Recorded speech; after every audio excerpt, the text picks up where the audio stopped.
Good morning, students. Today's our topic is Tipu Sultan, the tiger of Mysore. Mysore का शेर Tipu Sultan. The company resorted to direct military confrontation when it saw a threat to its political or economic interests. जब company ने अपने राजनीतिक और आर्थिक हितों को खतरे में देखा, तब उसने प्रत्यक्ष में सीधे तौर पर सैनिक कन्फ्रंटेशन होता है, टकराव को अपनाना जो है, रिसोर्ट करना में अपना लिया. This can be illustrated with the case of the southern Indian state of Mysore. इसके जो हम समझ सकते हैं, दक्षिण भारत का जो मैसूर राज्य है उसके एग्जाम्पल से इसको हम समझते हैं. Mysore had grown in strength under the leadership of powerful rulers like Haidar Ali, ruled from 1761 to 1782. Haidar Ali ने शासन किया था 1761 से 1782 तक, जो कि एक बहुत ही शक्तिशाली शासक था. एंड हिज फेमस सन, और हैदर अली का बेटा जो था टीपू सुल्तान, उसका शासन जो था रूल फ्रॉम 1782 टू 1799. उसका शासन 1782 से लेकर 1799 तक था. टीपू सुल्तान और हैदर अली दोनों ही जो थे वो बहुत जो थे शक्तिशाली शासक थे. Mysore controlled the profitable trade of the Malabar coast where the company purchased pepper and cardamom. Mysore के अंदर दोनों शासकों ने, जो कि बहुत ज्यादा प्रॉफिट वाला ट्रेड था मालाबार कोस्ट के ऊपर, जिससे जो कंपनी थी वहां से जो थी काली मिर्च और इलायची परचेज करती थी, उसके ऊपर जो था टीपू सुल्तान का कंट्रोल था. In 1785 Tipu Sultan stopped the export of sandalwood, pepper and cardamom. 1785 में टीपू सुल्तान ने चंदन की लकड़ी, काली मिर्च और इलायची का निर्यात के ऊपर जो है वो रोक लगा दी. Through the ports of the his kingdom, जो बंदरगाह उसके प्रशासन में आती थी, उन बंदरगाहों के ऊपर उसने जो है चंदन की लकड़ी, काली मिर्च और इलायची का जो एक्सपोर्ट निर्यात होता था उसको रोक दिया. And disallowed local merchants from trading with the company, और स्थानीय सौदागरों को भी कंपनी के साथ व्यापार करने से मना कर दिया. He also established a close relationship with the French in India. तो उसने भारत के अंदर जो फ्रांस लोग रहते थे उनके साथ जो है वो अपने रिलेशनशिप बनाने शुरू कर दिए. And modernised his army with their help, और अपनी आर्मी को उसने आधुनिकीकरण किया उसकी सहायता से, मीन्स फ्रेंच की सहायता से. The British were furious. British जो से इससे जो ऐसी फ्रेंच के साथ जब हैदर अली और टीपू सुल्तान ने अपने जो मॉडर्नाइज शुरू किया, तो ब्रिटिश जो थे आग बबूला हो गए. फ्यूरियस मीन आग बबूला होना. They saw Haidar and Tipu as ambitious. तो वो हैदर अली और टीपू सुल्तान को जो है वो अपना खतरा मानते थे. Ambitious, arrogant and dangerous. Ambitious mean महत्वाकांक्षी, एरोगेंट मीन घमंडी, और डेंजरस मीन्स खतरनाक. Rulers who had to be controlled and crushed. तो कंपनी ने सोचा कि इन शासकों को जो है उनके ऊपर कंट्रोल करना जरूरी है और उनको कुचलना जरूरी है. 4 wars were fought with Mysore. तो कंपनी ने मैसूर के साथ 4 युद्ध किए. पहला युद्ध जो था 1767 से लेकर 69 तक, सेकेंड 1780 से लेकर 84 तक, थर्ड 1790 से लेकर 92 तक, एंड फोर्थ जो था 1799 के अंदर. इन 4 युद्ध के अंदर only in the last the battle of Srirangapatnam, जो लास्ट युद्ध था श्रीरंगपट्टनम की लड़ाई युद्ध था. तो श्रीरंगपट्टनम जो था वो टीपू सुल्तान के एरिया की कैपिटल थी. Did the company ultimately win A victory. तो 4th युद्ध के अंदर श्रीरंगपट्टनम के ऊपर कंपनी ने अपनी विजय प्राप्त कर ली. Tipu Sultan was killed defending his capital Srirangpatnam.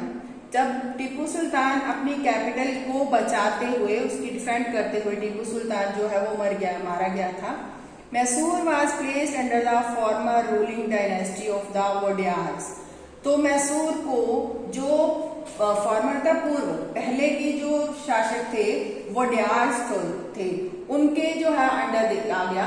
And A subsidiary alliance was imposed on the state, और उस राज्य के ऊपर एक सहायक संधि थोप दी गई। अब जो है वो मैसूर का एरिया जो था वोडियार राजवंशों को दे दिया गया।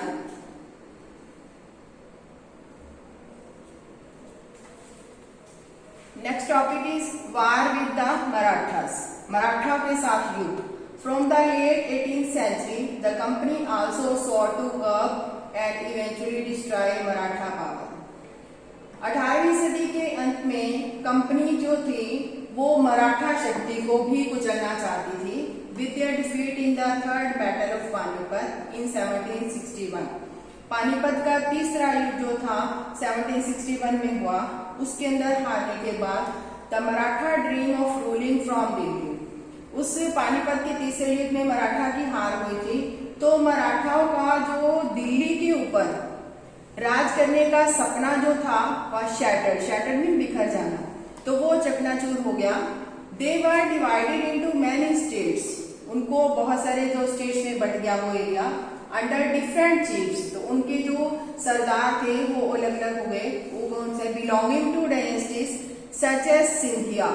वो राजवंश कौन कौन से थे? सिंधिया, होलकर, गायकवाड़ एंड भोसले।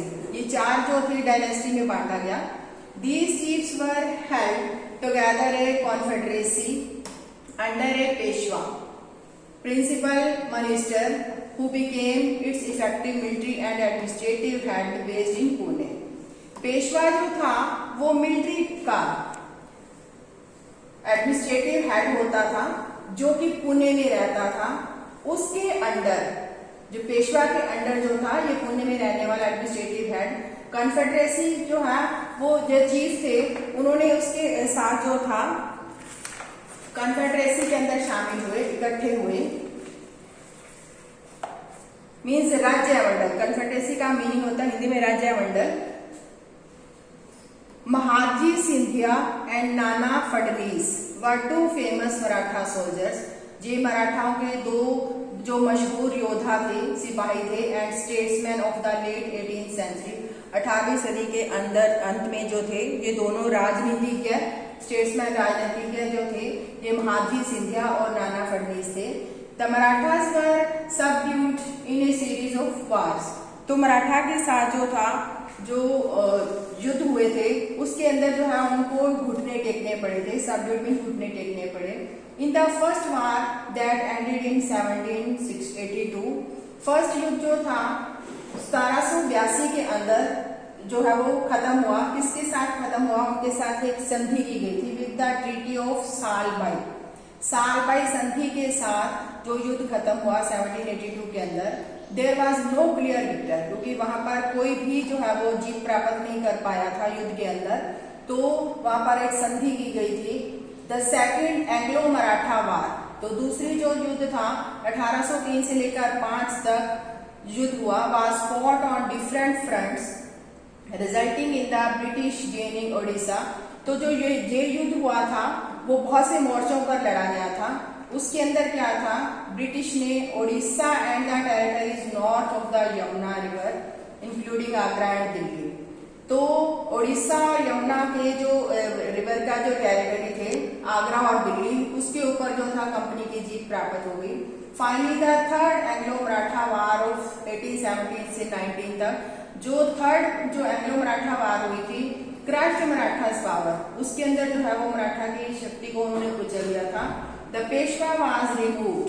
तो जो पेशवा जो था, ये जो था एडमिनिस्ट्रेटिव हेड, उसको उन्होंने रिमूव कर दिया। पहले वो पुणे में रहता था and sent away to Bithoor. तब उसको कानपुर के near Kanpur with a pension. तो पेंशन के साथ कानपुर के पास बिठूर जगह पर उसको बिठा दिया गया पेशवा को। The company now had complete control over the territory south of the Vindhyas. अब कंपनी ने जो थे दक्षिण का जो विंध्या साम्राज्य था उसके ऊपर पूरी तरह से अपना कंट्रोल कर लिया था। Thanks students, have a nice day. I hope you understand these topics. Thank you.